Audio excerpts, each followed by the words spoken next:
He wanted to help people hear, but his invention made it possible for the whole world to talk. He turned sound into connection, and connection into history. This is the story of Alexander Graham Bell, the man who invented the telephone. Alexander Graham Bell was born in 1847 in Edinburgh, Scotland. His father was a teacher who worked with the deaf, and his mother was a talented pianist, though she had lost most of her hearing. From a young age, Alexander was curious about sound and speech. He loved music and machines, and he often tried to understand how sound worked.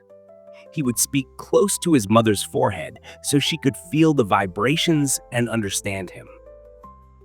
That was how deeply he cared about communication. As a young man, Alexander studied science and sound. When his brothers died of illness, his parents decided to move to Canada for a better life. Later, Alexander moved to the United States, where he began teaching deaf students how to speak. He worked at a school for the deaf in Boston, and one of his students was Mabel Hubbard, who had lost her hearing after an illness. Over time, the two fell in love and got married. Mabel believed in his dreams and supported him in all his experiments. At that time, many scientists were trying to find a way to send sound through wires, not just dots and dashes like the telegraph, but real human voices. Alexander spent long nights working in his workshop, experimenting with metal, wires, and electricity. His assistant, Thomas Watson, helped him test different designs.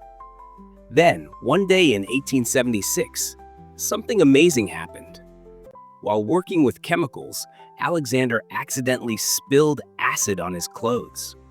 He shouted, "Mr. Watson, come here! I want to see you!" To his surprise, Watson heard his voice clearly through the wire in the other room. It was the first time in history that a person's voice had traveled through a wire. The telephone had been born. Soon after, Alexander Graham Bell showed his invention to the public. People were amazed. They could now talk to someone miles away as if they were standing next to them. In 1877, he founded the Bell Telephone Company, and the telephone quickly spread across America and the world. At first, many people thought it was strange or unnecessary, but soon they realized how powerful it was.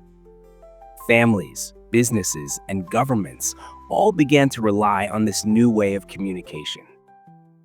Although the telephone made him famous, Alexander Graham Bell continued to explore many other ideas. He worked on machines that could record sound, helped invent the metal detector, and even experimented with flying machines. He also spent much of his life helping the deaf learn to communicate and find confidence. He said, "The most successful men in the end are those whose success is the result of steady growth." Alexander loved learning, and he believed that knowledge should be used to help others. He once said, "When one door closes, another opens. But we often look so long at the closed door that we do not see the one which has been opened for us." Alexander Graham Bell died in 1922 at the age of 75. On the day of his funeral, telephone operators across America stopped their service for 1 minute in his honor. All the telephones in the country went silent, a quiet tribute to the man who had given them a voice. From a curious boy in Scotland, to a teacher who helped the deaf, to the inventor who changed how humans communicate, Alexander Graham Bell showed that science can connect hearts as well as minds. Because of him, the world became smaller and people became closer. Thank you for listening. If this story inspired you, please like, share, and subscribe for more simple stories about people who changed the world.